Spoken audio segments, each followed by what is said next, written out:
வணக்கம் சொந்தங்களே. இந்த இலைப்பேன் செம்பருத்தி செடியில் இருக்க இந்த இலைப்பேன் தொல்லையை எப்படி நீக்கலான்னு நம்ம இப்போ பார்க்கலாம். ஒன்றுமே இல்லைங்க. இந்த வெயில் காலத்தில் இந்த இலைப்பேன் நம்ம செடி ஃபுல்லாக நாசம் பண்ணிடும். மொட்டுக்கள் அழகாக விரிகிற ஸ்டேஜில் தான் இதோட தொல்லை நம்மளை பாடாப்படுத்தி எடுக்குங்க. அதுக்கு என்ன பண்ணலாம், நான் சிம்பிள் டெக்னிக் சொல்கிறேன். ஒன்றும் இல்லைங்க. நம்ம வீட்டில் மீதி போன தயிர் இருக்குமில்ல, புளிச்சு போன தயிர், அதை ஃபஸ்ட்டு எடுத்துக்குவாங்க. எடுத்து 1 லிட்டருக்கு 10 ml வீதம் அதை எடுத்து மிக்ஸ் பண்ணிக்குவாங்க. எவ்வளோ தயிர் புளிச்சிருக்கோ அந்த அளவுக்கு அதுக்கு வீரி அதிகங்க. நான் இப்போ இதில் 2 லிட்டர் எடுத்திருக்கேன். ஸோ நான் இதில் 20 ml மோர் ஆட் பண்ண போகிறேன். நீங்கள் எவ்வளோ லிட்டர்ஸ் எடுத்திருக்கீங்களோ அதுக்கேற்ற மாதிரி எடுத்துக்கோங்க. நெக்ஸ்ட்டு இது கூட சிம்பிளாக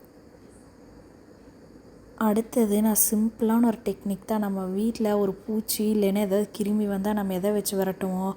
மஞ்சள் தூள், கிருமி நாசினி மஞ்சள் தூள். ஸோ நான் அதை 1 ஸ்பூன் ஆட் பண்ணிக்கிறேன்.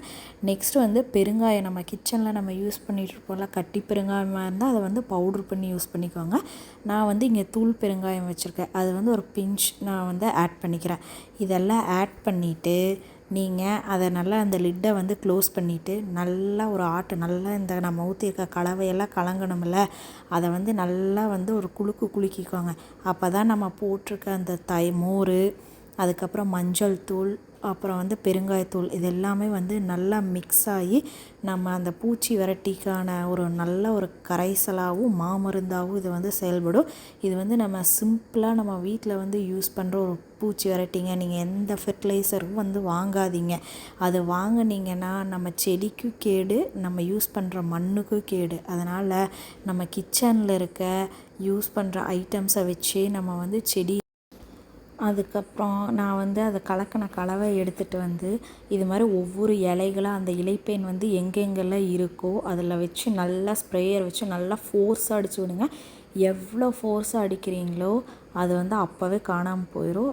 பத்தாததுக்கு அது நீங்கள் அடித்தா மட்டும் பத்தாது, அந்த கையில் வச்சு அந்த இலைகளை நல்லா தேய்ச்சி விட்டு அதுக்கப்புறம் நல்லா ஃபோர்ஸாக அடிக்கணும். இலை மேலேயும் அடிக்கணும், புதுசாக நம்ம வரப்போகிற அந்த மொட்டுக்கள் மேலேயும் அடிக்கணும், வேறு வராத இலை மேலேயும் நல்லா ஃபோர்ஸாக அடிச்சிருங்க. ஏன்னா இந்த பக்கம் இருக்க இலைப்பேன் நெக்ஸ்ட் இலைக்கு வர்றதுக்கு சான்சஸ் அதிகமாக இருக்குது. ஸோ அதோட இலைகள், அந்த மொட்டுக்கள், அதோட தண்டு மண்ணுக்கும் அடிக்கிறனால அடிச்சுக்கோங்க. இதெல்லாம் அடிச்சிங்கன்னா அந்த செடியில் இருக்கிற இலைப்பேன், மாவு பூச்சி, என்னென்ன பூச்சியெல்லாம் வரப்போகுதோ இந்த வெயில் காலத்தில் அது எல்லாமே போயிருங்க. நிச்சயமாக போயிடும். இப்போ பாருங்கள், அந்த இலைப்பேன் தொல்லையெல்லாம் நீங்கி நம்ம ஃப்ரெஷ்ஷான ஒரு அழகான ஒரு செம்பருத்தி பூ நம்மளுக்கு இயற்கை முறையில் நம்மளுக்கு கிடச்சிருக்கு. நீங்கள் நினைக்கலாம் இந்த ஃபெர்டிலைசர் அடிக்கலைனாலுமே நம்மளுக்கு கிடைக்குமே அப்படின்னு சொல்லி. ஆனால் இந்த இயற்கை முறையில் வர்ற பூக்கள், காய்கறிகளை எடுத்து சமைச்சோ இல்லைன்னா நம்ம பிடிச்ச கடவுளுக்கு படைச்சி பாருங்கள். அதில் இருக்க சந்தோஷமே ரொம்ப சந்தோஷங்க. நான் பத்தாவதுக்கு இந்த ஒத்தநந்தியாவட்ட செடியும் வச்சுருக்கேன், அப்புறம் ஒரு ஊட்டி ரோஸ் செடியும் வச்சுருக்கேங்க. எங்களுக்கு ரொம்ப ரொம்ப பிடிச்ச கடவுள் முருகர் தான். ஸோ இந்த பூ செடி எல்லாமே நான் முருகருக்காக தான் நான் வச்சுருக்கேன். அந்த பூ நான் நெக்ஸ்ட் நாளுக்கு நான் யூஸ் பண்ணிக்குவேன். இந்த செம்பருத்தி செடி நான் முருகனுக்காக மார்க்கெட்டில் வாங்கிட்டு வந்ததுங்க. இதோ இங்கே பாருங்கள், எங்கள் வீட்டு அழகான செல்லக்குட்டி முருகன். எல்லா புகழும் முருகனுக்கே. 6 முகம் அருளிடும் அனுதினமும் 7 முகம். நீங்கள் இது மாதிரி சின்ன சின்ன மாற்றங்களை நம்மளுக்குள்ளே கொண்டு வந்தால் தான் நம்மளை பார்த்து 4 பேர் இன்ஸ்பயர் ஆகி அது ஒரு பெரிய பூம் ஆகும். ஸோ எப்பவுமே இயற்கை விவசாயத்தை மட்டும் நம்புங்க. நம்மளோட எதிர்கால சந்ததிக்கு நம்ம எப்போவுமே நல்லதை மட்டும்தாங்க கொடுக்கணும். ஆரோக்கியமான உடம்பையோ தெளிவான புத்தியோ கொடுத்தாலே போதும், நம்ம குழந்தைகளாக நல்லா இருப்பாங்க. நன்றி, வணக்கம்.